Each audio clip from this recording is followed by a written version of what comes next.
Bisleri P रहे हैं और फिर कह रहे हैं बेड़ा पार है। किस बात से बेड़ा पार है भाई? तो अब दूसरी आयत हम लोगों के लिए है कि हम लोग जो अल्लाह वालों से ताल्लुक रखते हैं, तो सबसे पहली चीज कि ये ताल्लुक किस लिए हो, ये ताल्लुक कैसा हो, ये बाद में आए।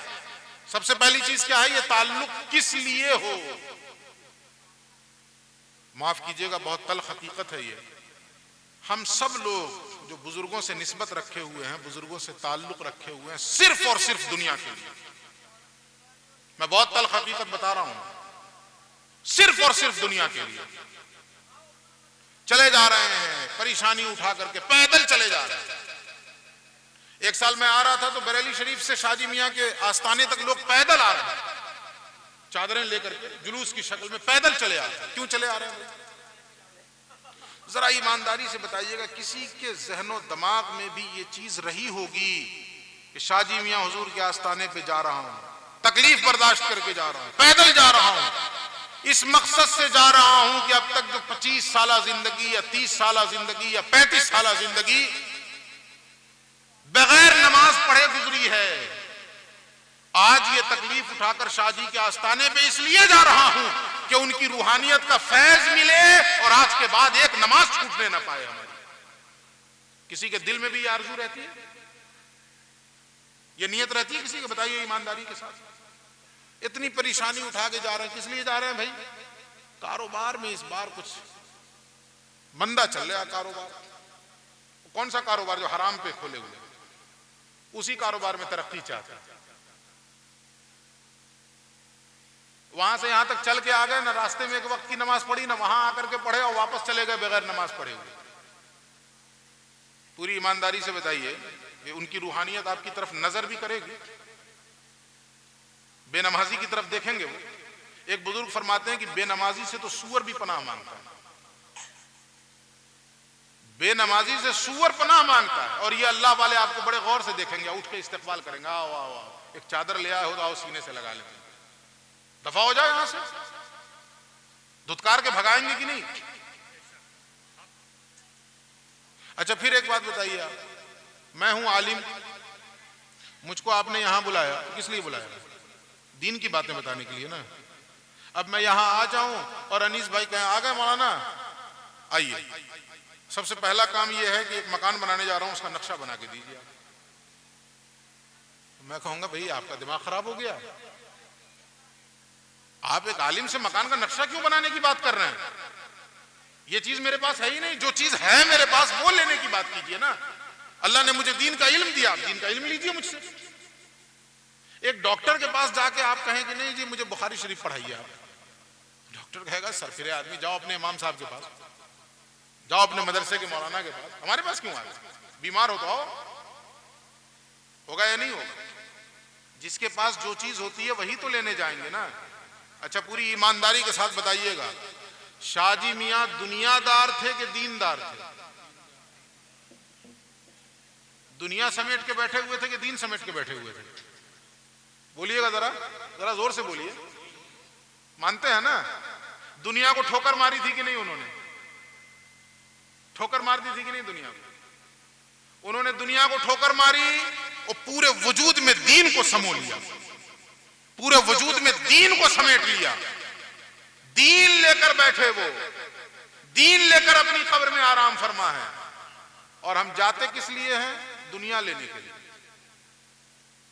उन्होंने दुनिया को ठोकर मारी और हम उन्हीं से जाते हैं, दुनिया दीजिए हमको, दुनिया दीजिए हमको। कहेंगे अल्लाह के बंदो हमारे पास दीन लेने के लिए आओ ना। तुराब अली शाह कलंदर का एक बड़ा ही दर्दनाक शेर है, वो कहते हैं है फराज़े हक न पूछा एक ने, खानकाह के सज्जादा अफसोस करते हैं, सुबह से शाम तक भीड़ आती है और आने वाली भीड़ में एक आदमी भी ऐसा नहीं होता जो आगे कहे हुजूर कोई तावीज दे दीजिए कि नमाजी बन जाऊं। एक भी नहीं। हुजूर कोई तावीज दे दीजिए कि झूठ बोलना छोड़ दूं, हुजूर कोई तावीज दे दें, कोई दुआ पढ़ दें, कोई दम कर दें कि हराम कमाना छोड़ दूं, हलाल रिज़्क़ कमाओ। कोई एक भी ऐसा बोलता है? नहीं। मुर्गी को बंडा नहीं हो रहा, हुजूर कोई तावीज दे दीजिए। बकरी हमारी बच्चा नहीं दे रही, कोई तावीज दे दीजिए। गाय हमारी दूध अच्छे से नहीं दे रही, कोई तावीज, घुटने में दर्द हो रहा है तो क्या कौन सी नमाज पढ़ते हो तुम? ऐसे घुटने किस काम के जिसे नमाज ही नहीं पढ़ना तुम्हें? अकड़ के शैतान की तरह खड़े हो, घुटना मोड़ना ही नहीं है तो क्या जरूरत है फिर तुम्हें घुटने सही करवाने? इसकी तावीज लेने जा रहे हो तुम? यही हो रहा है कि नहीं हो रहा? तुराब अली शाह कलंदर कहते हैं, फराजे हक न पूछा एक ने, एक जहां गो पास में आया गया। एक दुनिया मेरे पास आई और चली गई, मगर उस भीड़ में एक भी ऐसा ना था जो उसका पता पूछता, जो राज़े हक मुझसे पूछता, जो मेरे सीने में पोशीदा है, वो हक का भेद मुझसे मालूम करने की कोशिश करता कि वो चीज बताइए जिससे आप अल्लाह के महबूब बन गए, वो भेद बताइए जिसने आपको अल्लाह का वली बना दिया। कोई एक नहीं पूछता। हम में से कौन पूछता? पूछते हैं कोई अल्लाह वालों के पास जाकर? तो अल्लाह वालों से ताल्लुक किस लिए हो, सबसे पहला सवाल। दूसरी आयत पढ़िए, देखिए पहला हिस्सा बिल्कुल वही है जो पहली आयत में था, या अय्युहल्लज़ीना आमनुत्तकुल्लाह, ये पहले भी था ना और यहां भी है, दोनों सेम है। लेकिन अगला टुकड़ा वहां भी बदला, यहां भी बदला। वहां क्या कहा? कूनू मास्सादिकीन, सच्चों के साथ हो जाओ। हम दोनों आयत उसी पे चिपका देते हैं, एक अपने ऊपर चिपकाए ना, एक उनके लिए रहने दीजिए, एक अपने लिए लीजिए। अगला टुकड़ा क्या? वब्तगू इलैहिल वसीला, हम ये भी उन्हीं पर चिपका देते हैं। देखो अल्लाह कह रहा है वसीला तलाश करो। अल्लाह क्या कह रहा है? ये उलमा बैठे हैं, मैं जरा चाहूंगा कि दोहराएं। अल्लाह क्या कह रहा है? वसीला तलाश करो। यही तर्जमा है, यही तर्जमा होगा वब्तगू इलैहिल वसीला का। ये तो तर्जमा होगा वब्तगुल वसीला, लेकिन एक लफ्ज जो और आ रहा है इलैहि, उसका तर्जमा कहां गया? वब्तगुल वसीला, वसीला तलाश करो, लेकिन वब्तगुल वसीला नहीं है, वब्तगू इलैहिल वसीला। ऐ ईमान वालो, अल्लाह का तकवा इख्तियार करो और उस तक पहुंचने के लिए वसीला तलाश करो। किसी अल्लाह वाले का दामन थामो तो किस लिए थामो? ताकि इस दामन को पकड़ के मैं खुदा तक पहुंचूं। किसी वली की सोबत इख्तियार करो तो क्यों इख्तियार करो? ताकि इनकी सोबत में बैठकर मैं अल्लाह तक पहुंचूं। मकसद अल्लाह तक पहुंचना हो, मकसद सिर्फ ये ना हो कि हमने अल्लाह वाले का दामन थाम लिया है और घर में बरकत आने लग जाए। हम लोग यही मकसद रखते हैं ना, हराम का कारोबार चलाते हैं और पीर साहब के कदम रखवाने की कोशिश करते हैं, दुकान में कदम रख दीजिए रख दीजिए रख दीजिए ताकि और बरकत और हराम कमाए। यही मकसद रह गया है। खुदा के लिए अपना नुक्ता नजर और जाविया निगाह बदलें। वब्तगू इलैहिल वसीला, खुदा तक पहुंचने के लिए वसीला तलाश करो। अगर खुदा तक पहुंचना मकसूद ही नहीं है तो फिर क्या जरूरत है वसीला पकड़ने की? अगर ये मकसद ही नहीं रहा ज़हन दिमाग के अंदर कि हमें अल्लाह से मिलना भी है, अल्लाह तक पहुंचना भी है, अल्लाह का कुर्ब भी हासिल करना है, तो फिर क्या जरूरत है किसी पीर फकीर की? फिर बैठो किसी लुच्चे लफंगे की सोबत में। पीर फकीर की सोबत का मकसद ही यही है कि इनके जरिए से, इनके वसीले से जो हमारा मकसूद हकीकी है, जिसको सूफिया क्या कहा जाता है, ला मकसूद इल्लल्लाह, अल्लाह के सिवा कोई मकसूद नहीं है। हमारा मकसूद हकीकी अल्लाह है। हमने इनका दामन इसलिए थामा है कि ये अल्लाह से पहले से मिले हुए हैं, ये मिले हुए हैं तो हमें आसानी से मिला देंगे,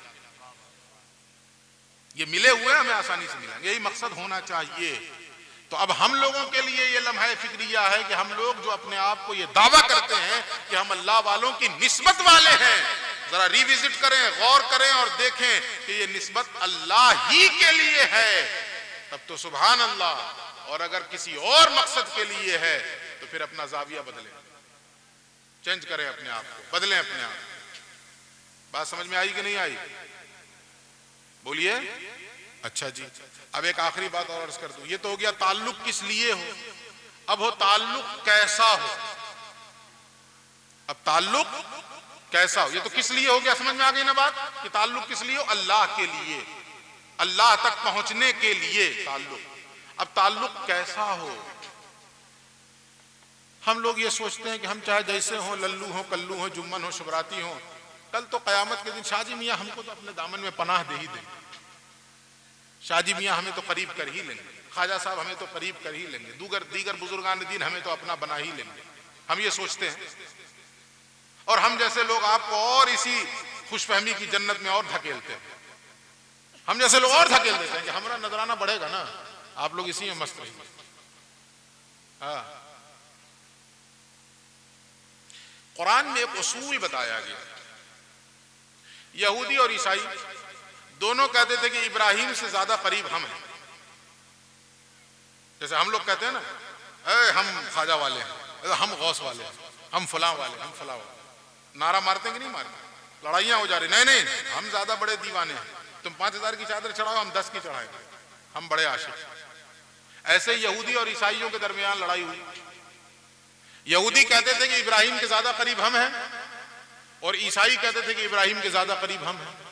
अल्लाह ने दोनों को तमाचा मारा और कहा ज़बानें बंद करो और उसूल याद रखो। उसूल क्या दिया?